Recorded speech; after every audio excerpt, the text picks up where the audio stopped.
Bismillah, Assalamualaikum warahmatullahi wabarakatuh. Kita lanjutkan materi kita untuk pertemuan ini. Kita akan bahas tentang diferensial inverse fungsi trigonometri.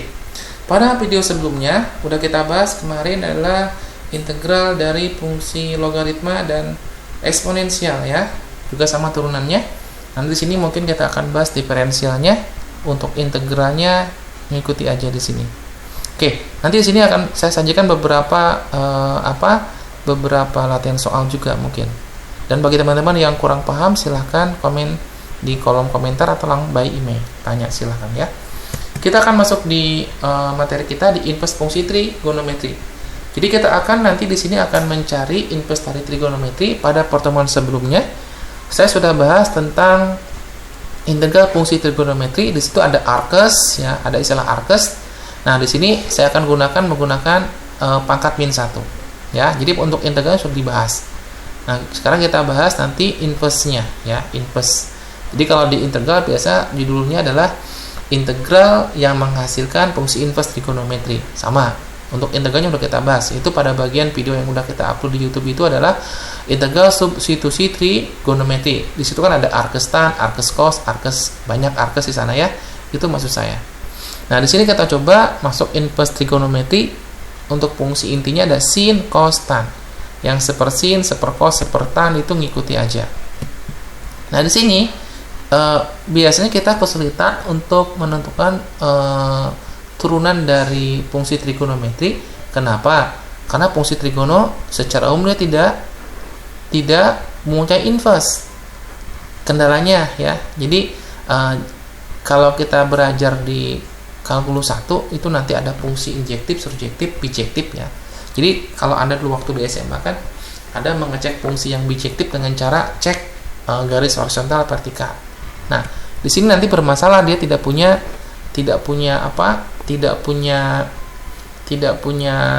inverse-nya. Maka nanti hal yang Anda harus lakukan itu kita dengan mengakalinya, dengan intervalnya kita batasi.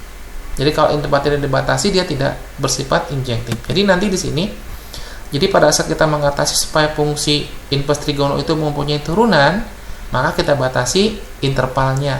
Itu pada domainnya ya. Jadi nanti kalau kita lihat di sini, ini fungsi sin ya. Ini fungsi sin. Ini kan yang umum seperti ini. Ini kan dari interval periodik di situ kan dari min tahingga sampai positif tahingga. Itu kan periodik di sini. Nah, kita ngecek. Cara mengecek dia fungsi itu punya inverse atau tidak, caranya Anda buat tarik garis vertikal. Kalau vertikal, dia memotong di satu titik ya. Dimanapun Anda menarik garis vertikal, pada kurva ini dia hanya memotong di satu titik. Berarti dia untuk yang vertikal oke. Tapi pada saat saya tarik garis horizontal, dia memotong lebih dari satu titik. Maka dikatakan dia fungsinya tidak bijektif. Artinya dia tidak punya inverse. Maka cara supaya dia punya inverse kita batasi di sini. Nah, dibatasi. Untuk ini nanti bisa kita batasi. Gimana caranya supaya punya inverse? Berarti kalau punya inverse boleh kita nyatakan di sini ya. Nah, polanya boleh seperti itu. Di sini atau perbagian boleh juga Anda ambil bagian di sini. Jadi saya ngakali supaya punya inverse saya ambil intervalnya di sini dari min pi per 2 sampai pi per 2. Berarti di sini ya. Kalau sini nggak bisa. Berarti di sini dia. Nah, kalau sini coba teman-teman tarik garis vertikal horizontal dia tetap dia memotong di satu titik. Nah, ini adalah fungsi trigononya. Nah, karena dia fungsi trigononya punya turunan, maka inverse-nya pasti punya turunan. Tapi ini juga yang trigono nggak punya turunan di sini diturunkan bisa dia, ya. Tapi dia yang ini tidak punya inverse dia. Maka fungsi inverse-nya nggak bisa dicari sehingga di sini diakali. Ya, diakali di sini. Maka di sini kita punya untuk interval ini di sini. Berarti diakali sinus ini menjadi fungsi yang bijektif. Jadi kalau Anda tarik garis vertikal, horizontal, vertikal, dia tetap memotong di satu titik. Horizontal, dimanapun Anda menariknya dia tetap memotong di satu titik. Maka dikatakan dia fungsinya bijektif. Nah, ini yang kita punya ya. Ini berangkatnya di sini motivasinya. Begitupun sama untuk yang cos dan tan. Ya, nanti kasusnya kita mengakali dengan cara domainnya kita kurangi. Di sini gambarnya kita perkecil lah. Untuk domainnya dibatasi lah mungkin ya. Oke. Sekarang ada definisi fungsi inverse. Jadi saya punya mengatakan yang kita punya gini. Jadi kalau saya punya f y sama dengan x bisa saya tulis seperti ini. Nah, berarti saya katakan F pangkat min 1 berarti F inverse X sama dengan Y. Berarti polanya seperti ini ya. Bisa kita nyatakan dalam bentuk FY sama dengan si X di sini. Di sini berarti saya punya tadi trigono tadi. Berarti polanya saya punya ini. Ya, berarti X sama dengan sin Y, berarti saya punya X sama dengan arkes, ini dibaca arkes ya. Dibaca arkes X, arkes sin X sama dengan Y. Jika dan jika X-nya sama dengan sin Y pada saat Y-nya antara min 90 sampai 90 positif di sini ya. Nah, berarti di sini untuk arkes berarti saya punya termuat di sini ya. Jadi nanti untuk domainnya, domain X-nya termuat di sini antara min pi per 2 dengan pi per 2. Ya, ini domain untuk X-nya terdefinisi di sini. Di antara min pi per 2 sampai pi per 2. Ya, gara-gara tadi untuk yang sin X-nya ya. Sin X-nya terdefinisi di sini, maka dia juga terdefinisi di sini. Tapi nilainya nanti antara min 1 sampai 1. Kan nilai sin tergede kan 1, terkecil kan min 1. Ya, nilainya seperti itu.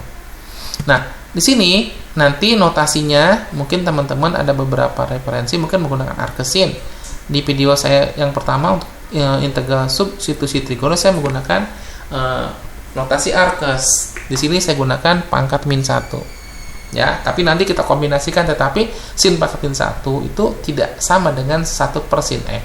Tidak ya. Ini bukan ini artinya. Jadi ini arkes ini, bukan ini. Jadi bacanya bukan seper di sini. Jadi hati-hati teman-teman ya pembacaan notasinya. Itu penting ya. Kita coba di sini. Nah, lihat di sini.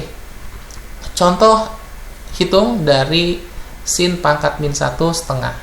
Logikanya kan kalau menggunakan kalkulator, sin berapa yang nilainya setengah di sini? Ya, berarti sin disinkan berapa sudutnya ya? Sin berapa yang nilainya setengah? 30 kan? Itu kalau kita hitung menggunakan kalkulator. Nah, sekarang kalau kita hitung-hitungan, kalau kita secara nalar untuk perhitungan secara detailnya, analitiknya, kita punya misalkan ini Y ya. Maka berdasarkan definisi yang tadi untuk inverse maka setengah sama dengan sin Y. Nah, ini kan berarti Y-nya berapa? Y-nya adalah sama dengan 30. Ya, pi per 6 30 ya. Ini yang kita punya. Kemudian yang kedua, di sini kita tahu ya teman-teman ya, syaratnya tadi kan apa? Dia harus ada pada interval min pi per 2 sampai pi per 2 antara min 90 sampai 90. Termuat di sini, kalau nggak termuat berarti dia tidak ada. Berarti dia tidak valid. Ya, kita lanjutkan, salah maksudnya. Sehingga saya punya ini. Jadi kalau tidak termuat di sini berarti dia tidak punya nih atau dia tidak terdefinisi. Contoh misalnya teman-teman ya, sin pangkat min 1 sama dengan sin ini. Sin berapa yang nilainya 5? Adalah. Nah, itu maksud saya. Kan dia tidak di sini letaknya. Sudutnya nggak di situ. Emang nggak terdefinisi. Nah, ada. Sin itu paling besar nilainya 1, paling kecil nilainya min 1. Kita untuk yang kedua. Nah, kita misalkan arkes sin ini, nah tadi menggunakan pangkat min 1, kita coba menggunakan arkesnya. Sama aja. Nah, misalkan arkes sin berarti sama dengan sin theta sama dengan 1/3. Nah, di sini kita gunakan segitiga ya. Segitiga berarti teman-teman harus tahu sin itu apa, cos itu apa, tan itu apa. Sin apa ayo? Sin, demi, cos, sami, tan, desa. Sin itu berarti depan, samping. Sin itu depan, miring. Cos itu samping, miring. Tan itu depan, samping ya. Berarti saya punya ke sini. Berarti pasti tiganya di miring, satunya di depan. Berarti dengan menggunakan triple Pythagoras atau Pythagoras, saya punya 3 kuadrat dikurangi 1. Berarti 8. Berarti 8 2 akar 2. Nah, ini. Ya. Nah, berarti untuk di sini saya punya kan, berarti sudah dapat. Berarti sin theta sama dengan 1/3. Jika saya masuk ke soal. Saya masuk ke soal kan, berarti ini tan theta di sini. Ya, tan theta. Berarti ini kan arkesin tadi apa? Theta di sini berarti saya punya ini arkesin tadi saya misalkan theta, berarti saya punya tan theta. Tan theta kembali ke segitiga. Nah, tan apa? 1 per akar 2 ya. 1 per 2 akar 2. Nah, berarti masuk dengan mengalihkan akar sekawan dikalikan dengan akar 2 per akar 2, saya punya 1 per 4 akar 2. Nah, ini contohnya teman-teman. Jadi nanti pada saat teman-teman mencari arkes, dari peran utama di sini yang dibutuhkan adalah teman-teman memahami sudut istimewa, itu wajib hafal. Kemudian nanti Pythagoras, itu wajib hafal. Kemudian aturan trigonometri sin cos tan itu harus hafal. Ya, itu cara menghafalnya. Diulang-ulang, insya Allah bisa di sini. Ya, ini penting di sini. Soalnya kalau teman-teman tidak bisa menguraikan sin theta sama dengan sepertiga, tidak bisa meletakkan dalam segitiga ini, maka teman-teman tidak bisa melanjutkan ke langkah berikutnya. Jadi, saya ulangi lagi, sin apa itu? Sin itu depan, samping. Cos itu samping, miring. Tan itu depan, samping. Kita lanjutkan, ya. Sekarang kita coba sifat kanselasi impuls fungsi sinus, ya. Jadi ada beberapa sifat kanselasi dari fungsi sinus. Jadi kalau saya punya ini berarti ini hilang, tinggal X. Ya, ini pun sama. Dibalik juga sama, X di sini. Ini sifat kanselasinya. Ya, sifat kanselasinya ini kan dia lebih mengarah ke sudut ini, nilainya ya ini seperti ini. Jadi nanti lihat kondisinya. Ini sifat kanselasi, sifat sinus. Bisa dipakai nanti kalau dalam kondisi ada di soal seperti ini. Kemudian di sini impuls fungsi sinus dia mempunyai domain min 1 sampai 1. Nih. Ya ini. Dan range-nya dia mempunyai range-nya adalah min per 2 per 2. Nah, di sini kan domain sama range, domain sama range. Ini jadi pertanyaan, nanti ada beberapa soal latihan yang menanyakan domain dan range-nya dan grafiknya. Dan kalau kita perhatikan grafik dari sin X itu cermin dari yang impulsnya. Nah, ini kan sin X. Ini kalau kita lihat sin X, lalu kemudian lihat arkesnya, impulsnya. Ini dicerminkan terhadap garis Y sama dengan X di sini. Nah, ini dapatnya. Nah, cara melihat domain, kode domain, nih teman-teman jangan sampai salah. Untuk yang sin X, domainnya mana sih? Domain itu letaknya di sumbu X. Di sini, sepanjang sumbu X. Nah, lihat sepanjang dari mana? Ini sini domain dari, berarti domainnya di sini. Saya coba ya dengan warna. Semoga teman-teman bisa paham di sini. Nah, domain itu berarti yang ini. Nah, dari sini. Berarti domain itu nanti polanya, pola mencari domain itu berarti teman-teman lihat sumbu X. Itu domain. Nah, berarti kalau domain itu di sini. Nah, berarti domain itu berarti ini. Nah, di sini. Domainnya batasnya di sini. Nah, ini domain dari sini. Domainnya. Nah, berarti domain itu sepanjang ini, teman. Nah, sepanjang ini domain. Ini domain. Nah, ini domainnya berarti dari. Nah, kalau melihat range dari hasil, teman-teman dengan melihat sumbu Y. Jadi nanti kalau tadi domain kan sudah ya, sepanjang sumbu X. Nah, sekarang kalau melihat, tapi batas kurvanya di mana? Nah, tapi kalau melihat range, berarti lihat puncaknya di mana? Berarti ini adalah range-nya di sini batasnya. Ini range-nya. Nah, ini range-nya di sini. Berarti di sini batasnya. Nah, berarti range-nya adalah yang saya garis biru. Nah, di sumbu X yang warna garis biru. Ini range-nya. Nah, kita tahu kan sin 91. Sini berarti nilainya 1 di sini. Kemudian sin min 90 kan min 1, berarti min 1 di sini. Nah, ini berarti ini adalah range-nya. Range untuk sin X berarti kan 1 sampai min 1. Min 1 sampai 1, kemudian domainnya min 90 sampai 90. Itu domainnya. Nah, ini pun sama cara bacanya. Untuk arkesnya dibalik di sini. Kan dibalik. Kalau tadi kan dicerminkan dibalik ya. Kan tadi sumbu X di bawah, maka logikanya pindah ke atas kan dicermin. Nah, berarti sudutnya tadi yang mendatar, untuk yang atasnya kan nilai. Sekarang dibalik, kalau dicerminkan berarti yang nilainya jadi yang mendatar. Ini kan dibalik, diputar kan. Nah, ini kan berarti ini. Nah, berarti sekarang ini adalah domainnya.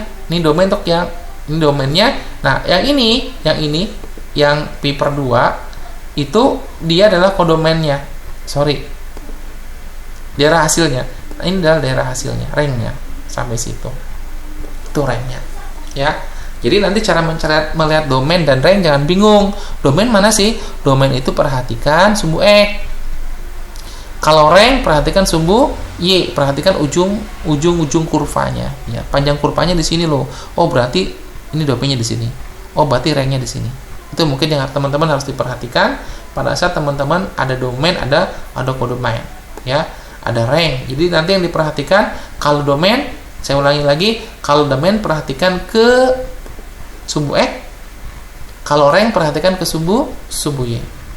Kita lanjutkan. Misalkan saya punya ini, kita akan melihat sekarang akan menurunkan turunan dari fungsi inverse trigonometri. Saya misalkan theta sama dengan sin arkes sin X, ya, arkes sin, saya baca arkes sin aja ya. Theta sama dengan arkes sin X. Di sini. Berarti sama aja bentuknya adalah sin theta sama dengan X. Nah, ingat kalau sinus tadi domainnya berupa sudut. Theta ya, theta berupa sudut kan, berarti dari min 90 sampai 90. Nah, kemudian saya turunkan kedua bagian dengan menggunakan turunan implisit. Berarti saya kedua bagian sebelah kiri terhadap theta, sebelah kanan terhadap X, maka saya punya ini. Nah, tapi sebelum ke sana, saya kembali ke segitiga dulu. Saya butuh segitiga pada saat nanti muncul turunan. Nah, sin theta sama dengan X. Sin itu adalah depan samping, depannya X, sampingnya 1. Kan X ini nyatakan dalam bentuk X per 1 sama dengan 1. Berarti yang samping sudut adalah X kuadrat 1 dikurangi X pangkat 2 akar. Nah, ini adalah menggunakan Pitagoras. Dan saya punya sudutnya. Baru saya turunkan sekarang. Saya gunakan ya, turunkan sebelah kiri terhadap theta, sebelah kanan terhadap X. Saya punya ini. Nah, pelan-pelan ya. Turunkan. Sin diturunkan apa teman-teman? Masih cos. Sin diturunkan cos. Maka saya punya cos. D. Nah, dx berarti 1. Sehingga saya punya sekarang turunan dari saya punya kan d theta x ya. Maka saya punya sekarang d theta dx sama dengan 1 per cos. Nih, garis silang ya. Nah, cos itu apa? Akar per ini. Berarti sama aja 1 per akar ini ya. Berarti turunan dari cos adalah ini. Nih, bentuknya seperti ini. Ya, ini langkahnya. Ini kalau dihafal agak susah, tapi kalau lihat polanya insya Allah gampang teman-teman. Dari pemisalan, kemudian dari pemisalan teman-teman konversi ke dalam segitiga. Kita habis dapat segitiga, kemudian teman-teman turunkan. Kemudian di ujung, di hasil akhir, kemudian kembali lagi ke segitiga ini. Nanti dapatlah hasilnya. Jadi secara umum polanya ini. Saya coba polakan teman-teman ya. Kita coba polakan seperti video-video sebelumnya, kita coba polakan dalam memahami turunan fungsi inverse trigonometri. Saya polakan di sini, berarti polanya seperti ini. Nah, ini kan polanya.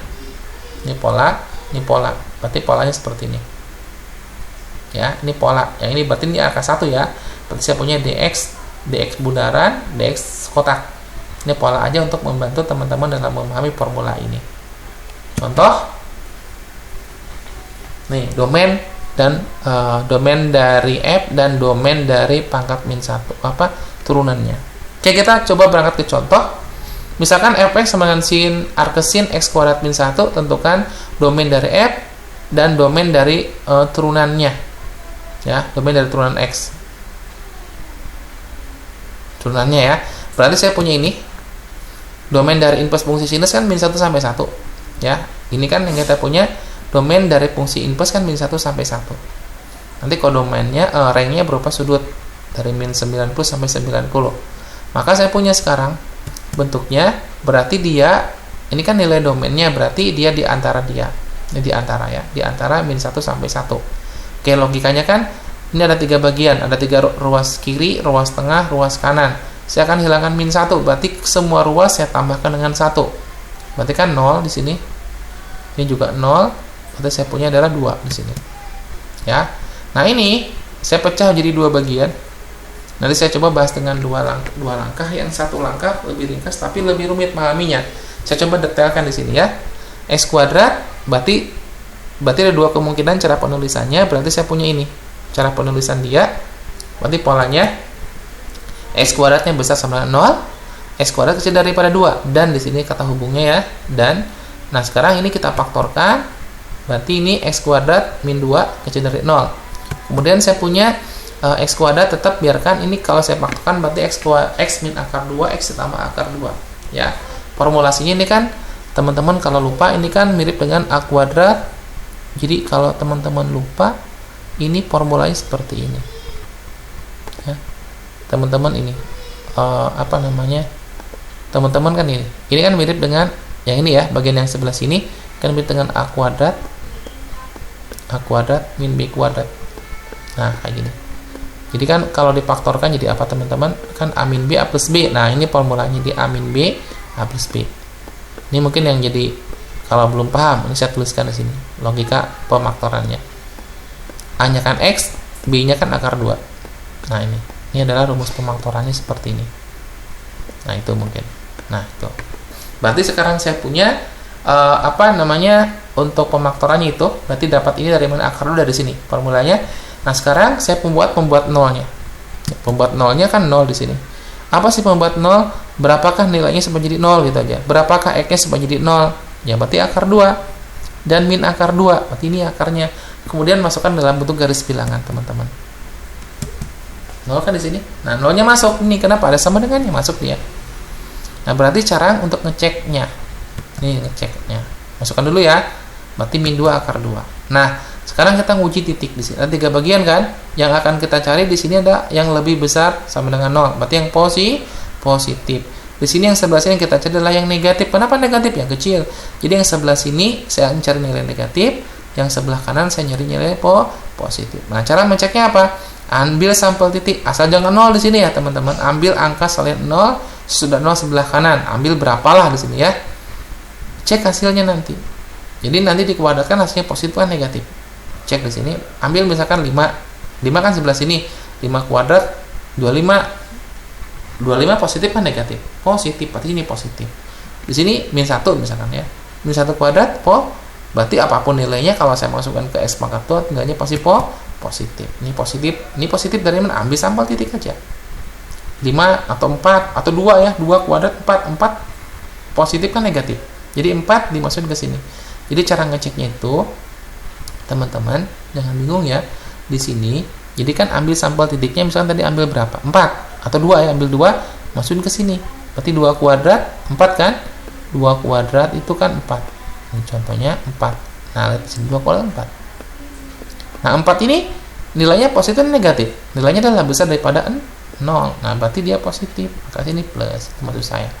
Sebelah sini ambil berapa? Min 1 kuadrat dikuadratkan. Ini kuadratkan jadi 1 kan, maka dia adalah positif, berarti positif, sehingga nilainya positif semua di sini. Berarti dengan kata lain X-nya adalah bilangan real. Sekarang yang sebelah sini juga sama, dengan cara sama.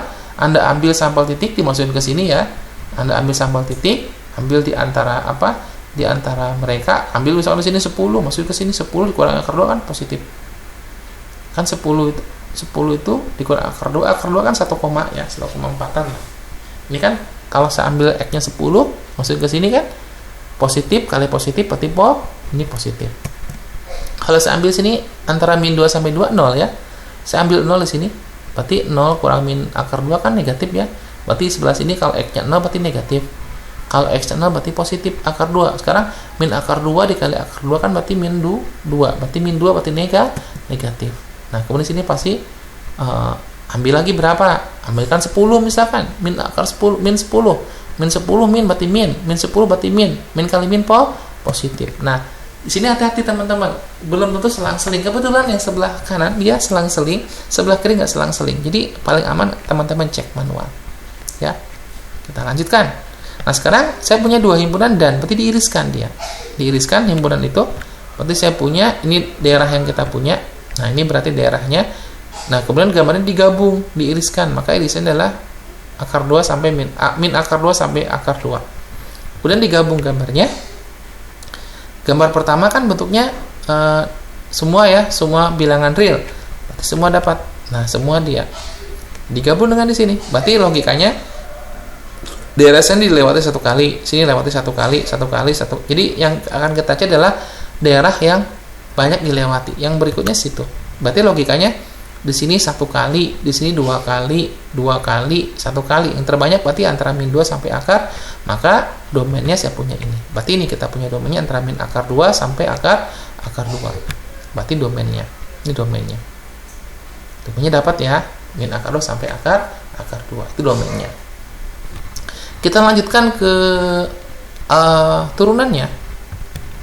Ya, berarti boleh juga teman-teman menggunakan interval ya. Kalau ini artinya apa? Min 1x, min 1 kecil dari x kecil daripada 1. Nah, ini kan tutup intervalnya. Jadi kalau ada siku berarti dia masuk di sini. Nah, kalau dia nggak masuk, yang besar aja tambah sama dengan berarti dia kurung biasa. Berarti domainnya dapat ya. Sekarang saya masuk ke turunannya. Keturunannya di sini. Berarti saya punya inverse, saya punya ini kan. Maka domain dari f ini dengan cara lain. Tadi kan diurai. Cara lain ini ya, di sini. Sama kayak tadi tapi ini langsung di sini. Nah, ini jadi harga mutlak di sini. Ini mungkin kalau kurang paham kayak yang tadi lihat harga mutlak. Nah, ini menggunakan teorema berarti dia antara min akar 2 sampai akar 2. Nah, seperti ini lebih singkat tapi lebih rumit ya. Penjelasannya ada di slide sebelumnya tadi. Kita lanjutkan. Untuk turunannya saya punya berarti ini. Ya, berarti saya punya ini. Nah, kita tahu ini rumusnya. Berarti turunannya dari sini itu berarti saya punya seper ini kan. Nah, berarti ini diakarkan. Ini yang lingkarannya berarti seper ini. Nah ini kan dikuadratkan, berarti yang ini. Berarti pangkat 4 diuraikan nanti ya. Kemudian diturunkan yang sebelah sini. Nah ini kan 2x di sini. Berarti saya punya di sini diuraikan kan x pangkat 4. Kemudian x kuadrat kali min 1 kali 2 berarti min 2x pangkat 2 min 1 dikuadratkan 1. Jadi ini hasil yang dikuadratkannya, yang di atas kan 2x. Sehingga hasilnya kalau saya pindahkan berarti 1 dikurangi 1 habis 2x kuadrat min x pangkat 4. Ini hasilnya. Ya, ini contoh. Nah, sekarang untuk mencari domain dari turunannya, berarti kalau domain berarti yang ini. Logikanya domain itu gimana caranya x-nya dimasukkan dia terdefinisi. Itu domain. Jadi mencari domain itu, jadi x berapakah yang dia tidak terdefinisi, x berapakah dia terdefinisi. Yang kita cari adalah yang terdefinisi. Berarti ingat di sini bentuknya pecahan, teman-teman lihat ya. Ini bentuknya pecahan 2x per ini. Ingat dalam operasi pembagian yang tidak boleh dilakukan adalah pembagi dengan 0. Kalau di atas tidak masalah ya. 0 dibagi bilangan itu ada jawabannya. Tapi kalau bilangan dibagi 0, 0 bagi 0 tidak terdefinisi, berarti yang jadi masalah pembagi di sini. Berarti di sini kita tahu ya, kalau akar nilainya pasti nggak mungkin negatif, minimal 0. Akar min 1 nggak ada. Tapi kalau akar 0 dia 0. Berarti nilai akar itu dia nilainya dia minimal 0. Berarti dia nilainya lebih besar sama dengan 0. Tetapi di bawah tidak boleh 0. Berarti nilai yang di sini harus lebih besar daripada 0. Ya, lebih besar daripada 0. Nah, agar terdefinisi maka dia harus terdefinisi di sini. Nah, berarti kita punya ini harus lebih besar. Kenapa tidak sama dengan 0? Padahal syarat dari akar kan besar sama 0. Kalau 0 kan berarti ini. Kalau 0 berarti kalau ini 0 nih, kalau x-nya 0 ya, x-nya 0 berarti 0 per 0 tidak terdefinisi. Padahal domain itu harus terdefinisi dia. Kalau dimasukkan dia harus terdefinisi. Maka di sini harus besar 0. Ya. Maka nanti di sini kita faktorkan lagi. Faktorkan seperti ini. Difaktorkan, pembuat 0-nya dapat yang kayak tadi kan. Berarti 0, berarti x-nya 0. Di sini masuk 0, kemudian akar 2 min akar 2. Kemudian dengan cara yang sama Anda cek. Berarti sudah akar 2 kan 3 masuk ke sini ya, teman-teman, 3 kuadrat positif. Akar 3 dikurangi 3 negatif. Berarti kan positif, negatif, positif. Berarti sini positif. Negatif ya. Tadi lihat. Tadi kan 3 saya ambil 3 kuadrat positif. Akar 3 kurangi 3, akar 2 kurangi 3 negatif. Akar 2 tambah 3 positif, berarti positif, negatif, positif, berarti negatif di sini. Jadi sini ambil 1 lah. 1 ya, 1. Ini dia tidak masuk ya. Kalau tadi kan ditutup berarti dia masuk. Di sini 1 lah, ambil 1. 1 kuadrat positif. Akar 2 kurangi x kan akar 2 kan 1, berarti positif. Ini juga akar 2 tambah 1 berarti positif. Berarti nilainya adalah positif di sini. Ini kebetulan dia selang-seling enggak ya. Ini enggak selang-seling teman-teman. Ini hati-hati, bukan di sini min. Enggak, ini plus di sini. Kita lihat ya. Ini min 1 kuadrat positif kan? Min 1 kuadrat positif. Kemudian akar 2 min 1. Berarti akar 2 tambah 1 positif. Akar 2 dikurangi 1. Akar 2 kan 1,4 lebih. Berarti ini kan positif. Berarti nilainya Nah, ini nggak selang-seling. Hati-hati nggak selang-seling. Ini dia negatif di sini. Nah, ini dari mana negatif? Ambil aja sini min 10. Min 10 masuk ke sini. 100. Akar 2 dikurangi min 10 positif. Kan berarti ini sebelah sini dia positif. Sebelah sini negatif, berarti dia negatif. Nah, yang kita cari yang positif, yang besar berarti yang ini. Berarti antara min 2 sampai 2 tapi 0-nya tidak masuk. Maka saya bagi 2, intervalnya antara min 2 sampai 0 digabung dengan 2 sampai akar 2. Ini kan yang kita punya dipisah karena dia tidak masuk. Maka nanti domainnya adalah ini, digabung. Ini nggak masuk ya teman-teman. Kalau tadi beda ya. Kalau tadi di sini desiku, artinya masuk. Kenapa masuk? Ada sama dengannya. Ini kan tidak ada sama dengannya. Besar aja. Kalau tadi kan ada sama dengannya. Nah, ini berarti 2-nya masuk, nggak masuk, 0-nya nggak masuk, akar 2-nya nggak masuk. Maka domainnya ini untuk turunannya. Jadi tadi apa? Kalau secara grafik, kalau domain adalah sumbu X. Kalau rank berarti sumbu Y. Kita lanjutkan ke inverse fungsi cosinus. Secara analog juga sama. Untuk cosinus secara umum tidak bijektif fungsinya. Sehingga untuk fungsi inverse-nya nggak punya. Ya. Sehingga cara mengakalinya kita kurangi, kita batasi di domainnya. Sama di sini. Nah, ini kan sama. Kalau kita cek dengan garis ini, dia terpotong. Sehingga kita batasi kalau sinus di sini. Kalau sini nggak mungkin ya, berarti antara 0 sampai pi di sini. Nah, sampai sini. Berarti sekarang ini ada. Nah, ini berarti 0 sampai pi, ini berarti dia bijektif sehingga dia inversenya ada. Nah, sini hati-hati teman-teman ya, cos x. Kalau di sini berarti cos x. Kalau untuk gambar yang saya batasi kan di sini berarti domainnya dari 0 sampai pi, range-nya dari min 1 sampai 1 di sini. Ini kan 1. Cos pi kan cos 180 kan min 1 ya. Berarti min 1 sampai, kalau cos 0 kan 1 ya. Berarti range-nya itu antara min 1 sampai 1. Domainnya antara 0 sampai v. Lihat, perhatikan dia sumbu x-nya, perhatikan dia sumbu y-nya. Kita lanjutkan. Kita akan masuk di inverse fungsi kosinus. Inverse fungsi kosinus kalau kita perhatikan ini pencerminan juga dia terhadap sumbu x, sumbu y sama x ya, dicerminkan. Saya punya nanti di sini lihat domainnya yang penting teman-teman. Kalau cos x tadi domainnya kan antara 0 sampai pi, kodomainnya atau range-nya adalah min 1 sampai 1, tapi kalau inverse-nya perhatikan ya, sama berarti dibalik tadi sumbu y-nya menjadi sumbu x sekarang, min 1 sampai 1. Kemudian saya punya range-nya adalah antara 0 sampai pi di sini. Ya, 0 sampai pi. Ini yang kita punya. Ya, yang kita punya. Sehingga untuk cos saya punya gini. Ini arcus cos x sama dengan y, maka x sama dengan cos y, di mana y antara 0 sampai 180. Nah, sekarang fungsi kanselasi inverse fungsi kosinus. Sifat kanselasi inverse fungsi kosinus saya punya kayak sin tadi, analog saya punya gini ya. Jadi ini analog untuk fungsi kanselasi berhadapan langsung ya, hilang dia. Sekarang kita coba mencari nilai sin. Ini berarti arcus sin 2/3, arcus cos 1/3. Kita misalkan ya, berarti tetanya alfa, berarti saya punya ini. Maka saya punya sin alfa 2/3, cos beta saya punya jadi 1/3 ya. Ini saya misalkan dulu, alfanya adalah itu, betanya adalah itu. Ya. Kemudian saya punya sekarang ini. Nah, saya masuk dalam segitiga teman-teman ya, di mana alfanya antara 0 sampai pi per 2. Ya. Kemudian cos betanya saya punya antara 0 sampai pi per 2 juga. Nah, ini di sini. Kalau saya masuk dalam segitiga, siku-siku ya. Untuk alfa, nah cos alfanya pasti positif. Kenapa positif, teman-teman? Ini berarti kita lihat. Ini kan 2/3 positif. Ya, tanpa menghilangkan keumuman, kita ambil di kuadran 1 aja ya. Ini kan 2/3 positif ya. Sin itu kan yang positif di kuadran 2 juga ada positif. Tapi di sini cosnya juga positif. Saya ambil aja di sini, berarti alfa beta letak di kuadran 1. Berarti letaknya di kuadran, jadi yang kita bicarakan di kuadran 1 ya. Analog untuk kuadran 2 dan berikutnya.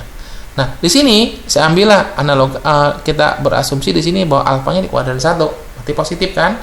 Maka di sini cos alfa juga positif. Ini juga sama. Kita ambil aja di kuadran pertama. Maka sin beta juga positif. Seperti itu mungkin untuk memudahkan pemahaman di awal pembicaraan kita, biar tidak bingung. Ini dari sini ya, 2/3 positif. Nilai sin yang nilainya positif di kuadran berapa? Kuadran 1 dan kuadran 2. Kalau cos yang positif nilainya berapa? Di kuadran mana? Kuadran 1 dan kuadran 4. Untuk memudahkan dalam pemahaman kita di awal pembicaraan materi ini, kita ambil sudut-sudutnya di kuadran 1. Nah, maka saya punya masuk dalam segitiga. 2/3 berarti saya punya 2/3 ya. Maka sini pasti berapa? Tadi 2 akar 2. 9 dikurangi 4 akar 5 ya. Sekarang ini juga sama cos beta. 3/1 kan? 1/3. Maka saya punya akar 3 dikuadratkan kurangi 1, 8, berarti 2 akar 2. Ya. Nah, ini berarti saya punya segitiganya. Baru saya masuk ke sini. Berarti ini apa tadi? Berarti sin alfa tambah beta. Ini kan? Nah, dapat toh teman-teman? Nah, berarti sekarang udah masuk ke rumus jumlah sin di sini. Sin cos kosin ya. Berarti rumus jumlah sin berarti sin alfa cos beta, cos alfa sin beta. Ini rumusnya. Mohon maaf harus hafal. Kemudian nilai-nilainya lihat ke segitiga ini. Ya, sin alfa berarti 2/3, cos beta berarti 1/3, cos alfa berarti akar 5/3, sin beta berarti 2 akar 2/3. Masuk ke situ. Nah, ini. Kita sederhanakan berarti 2/9, 10/9, akar 10/9 seperti ini. Ya. 2/9 saya keluarkan, berarti 2/9 1 tambah akar 10. Nah, ini mungkin teman-teman cara menghitungnya. Di sini peranan penting adalah, lihat ya, peranan penting pada saat teman-teman misalkan dengan suatu sudut, kemudian teman-teman mengkonversi ke dalam bentuk arkesitnya menjadi biasa, fungsi biasa tanpa ada inverse, kemudian teman-teman memperhatikan dia letaknya di kuadran berapa, kemudian dikonversi ke dalam segitiga siku-siku. Gunakan rumus Pythagoras dalam meletakkan sisinya. Kita lanjutkan ke diferensialnya. Di sini kita misalkan theta sama dengan arkes cos x. Maka cos theta sama dengan x di sini. Di mana tetanya antara 0 sampai 180. Kemudian saya di sini cos x itu kalau saya masukkan ke dalam Pythagoras kan dapatlah segitiganya x/1 kan. Maka saya punya 1 dikurang x pangkat 2. Sehingga dengan menggunakan turunan implisit saya punya turunannya seperti ini ya. Turunkan, cos diturunkan min sin. Ini berarti dx1. Berarti saya punya min sin dx1, berarti saya kali silang, berarti dx d theta 1 per min sin theta kembali ke sini. Sin itu nanti berarti ini ya. Berarti min 1 per akar. Ini adalah turun dari sin. Ini saya punya ini ya. Sin di sini. Berarti saya polakan. Jadi kalau cos diturunkan, dapatlah ini turunannya. Atau dipolakan dengan pola kotak, lingkaran kotak, saya punya ini. Ya, jadi teman-teman polanya gampang di sini, insya Allah ikuti aja aturan mainnya, ikuti pelan-pelan di sini. Oke, untuk memahamkan ini kita coba ke contoh soal. Contoh soal di sini saya punya untuk fungsi y sama dengan arkes cos 3t pangkat 2, maka dengan menggunakan y aksen sama dengan d per theta. Nah, berarti masuk ke formula ini, teman-teman. Lihat ya formulanya. Berarti 1 per 3t kuadrat dikuadratkan ya. Minnya masuk, ini berarti seperti ini, berarti d theta berarti dx di sini. Berarti 6t ya. Ini berarti 9t pangkat 4. Nah, ini berarti 6t. Berarti saya punya ini turunannya. Oke, gampang, insyaallah. Kemudian kita masuk di fungsi tangan. Tangan juga sama ya. Saya ambil aja tangan di sini untuk yang, cuman tangan sini ada asimptot di sini. Tangan lihat ya, semakin dia menuju ke 90 nilainya, maka nilainya semakin besar. Nilainya menuju ke min 90, nilainya semakin kecil. Min hingga ini sampai plus hingga. Nah, domainnya sama kayak tadi domainnya. Domain tangan itu adalah antara min pi per 2 sampai pi per 2. Nah, kalau R-nya apa? R-nya di sini min hingga sampai hingga. Hasilnya kan banyak di sini. Ini kan R-nya. R-nya sepanjang semu y dia.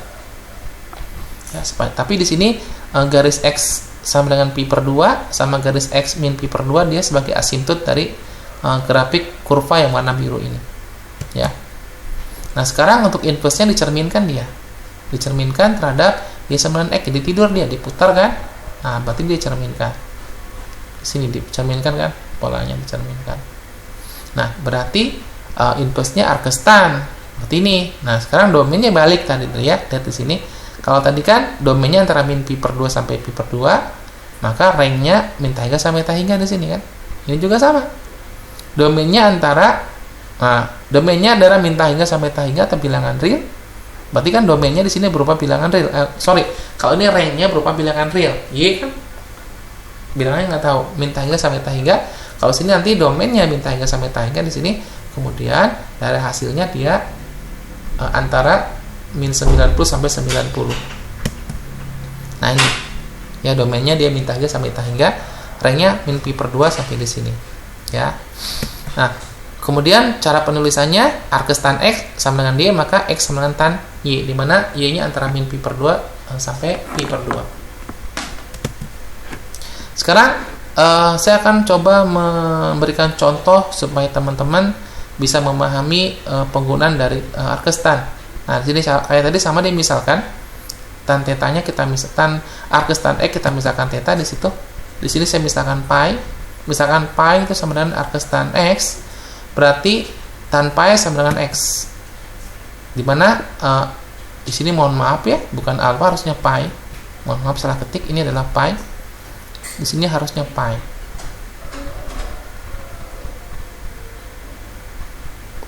Ini harusnya pi di sini. Ini harusnya bentuknya pi. Nah, ini pi harusnya. Kemudian di sini tan X berarti masuk ke dalam segitiga ya teman-teman, segitiga. Nah di sini kan untuk memudahkan kita dalam menyelesaikan, kita ambil di kuadran 1 dan positif lah. Kan X-nya di sini nggak tahu teman-teman ya, X-nya bisa positif bisa negatif. Tapi untuk memudahkan kita dalam menjelaskan ini, saya ambil nilai ini untuk tan-nya di kuadran 1 sehingga nilainya positif, sehingga saya bisa menggambar segitiga. Ya, kalau dia bergerak ya agak susah menjelaskannya patokannya. Nah, kita nyatakan X-nya itu kan nilainya dia kemudian positif kemudian negatif. Ya, nilainya positif dan negatif di sini. Sehingga saya punya di sini bentuknya tan X itu kan X per 1. Maka di sini pastilah X kuadrat tambah 1 ya. Nah, ini. Sehingga saya dalam menurunkan dapat di sini. Ini kan cos tan ini tan pangkat min 1X kan saya punya pi di sini. Berarti pi kan cos pi berarti 1 per akar itu. Nah, dapat ini. Berarti nilainya. Jadi mungkin di beberapa referensi tidak menggunakan ini ya teman-teman, menggunakan rumus. Saya coba mengurangi rumus di sini. Saya coba menggunakan apa-apa yang teman-teman sudah dapatkan di bangku di bawah sebelum Anda kuliah. Jadi saya gunakan Pythagoras atau aturan sinus dan kosinus biar tidak banyak menghafal rumus. Tapi kalau di referensi lain mungkin ada beberapa cara tidak menggunakan cara saya. Itu sebagai hasanah pembelajaran teman-teman ya. Kita lanjutkan. Sekarang untuk limit, kita lihat cara membaca limitnya. Kita bahas untuk limit dari tan X. Nah, kita nanti akan menuju ke integral di sini ada nanti masuk di limit ya, limit dari tan X. Oke. Di sini kita lihat untuk tan X pada saat dia sebelah limitnya, kita coba ya, limit pada saat X mendekati pi per 2 dari sebelah kiri, berarti dari sini ya. Berarti pi per 2 sebelah sini, tapi min ini artinya limit kiri. Berarti saya bergerak dari sebelah kiri. Nah, ini didekati sebelah kiri. Nah, nilainya pada saat ini berarti kan lihat limit kan mirip dengan nilai fungsi, berarti nilainya semakin besar. Kan ke sini sana kan? Sini ke sana ke sana. Ini semakin ke sana, tapi nggak pernah nyentuh ya. Berarti dia tak hingga. Nah, berarti tak hingga. Begitupun sama pada saat X-nya mendekati sebelah kanan. Berarti dari sebelah kanan kan? Saya dekati sebelah kanan ke min pi per 2. Ini pun nilainya semakin kecil. Min besar benar. Berarti min tak hingga. Nah, kan dari sebelah ini. Nih. Ini. Kita dekati dari sebelah situ ya. Kita dekati di sebelah kanan. Lihat pergerakan tandanya itu. Kita gerakin 0. Jadi yang di sini, teman-teman. Nih, gerak ke situ. Nah, ini berarti lihat nilainya kan semakin kecil ya. Berarti dia minta hingga. Sudah. Di sini pun sama teman-teman. Ya. Pada saat saya punya X-nya itu mendekati tak hingga sini. Kan ke sana kan? Besar kan? Maka nilainya mendekati pi per 2. Jadi tahu limitnya kan? Ya. Pada saat X-nya mendekati min pi per 2, maka nanti nilai limitnya mendekati minta hingga, sehingga saya punya ini. Nah, di sini min pi per 2. Maaf ya. Jadi pada saat tadi X-nya mendekati minta hingga, maka nilainya mendekati pi per 2. Pada saat X-nya mendekati minta hingga, maka nilai limitnya mendekati min pi per 2 di sini. Ini yang untuk kasus ini. Ini mungkin yang sebagai nanti kemungkinan sih dipakai pada saat Anda mengerjakan integral tak wajar ya. Ini dipakai nanti teman-teman. Nanti pada saat kita masuk di materi integral tak wajar, kita akan menggunakan konsep limit ini. Kita lanjutkan. Contoh di sini saya punya, lihat di sini ya. Saya punya di sini saya berikan limit untuk tan, limit tan arkes tan 1 per X min 2, di mana X-nya mendekati 2 dari sebelah kanan. Ya. Penyelesaiannya kita coba ya, kita coba misalkan di sini Z-nya adalah ini. Ya, Z-nya ini berarti saya coba misalkan dengan memindah posisi kali silang, berarti nanti X-nya sama dengan siapa? Maka X-nya mendekati 2 tambah, berarti X-nya lihat. Pada saat X-nya mendekati 2, berarti kan nilainya kecil di sini. Berarti pada saat X-nya dekat kedua kan negatif, dekat kedua tapi dari sebelah kanan. Berarti nilainya kan positif, tapi besar dari 2. Berarti nilainya kecil, benar. Tapi positif.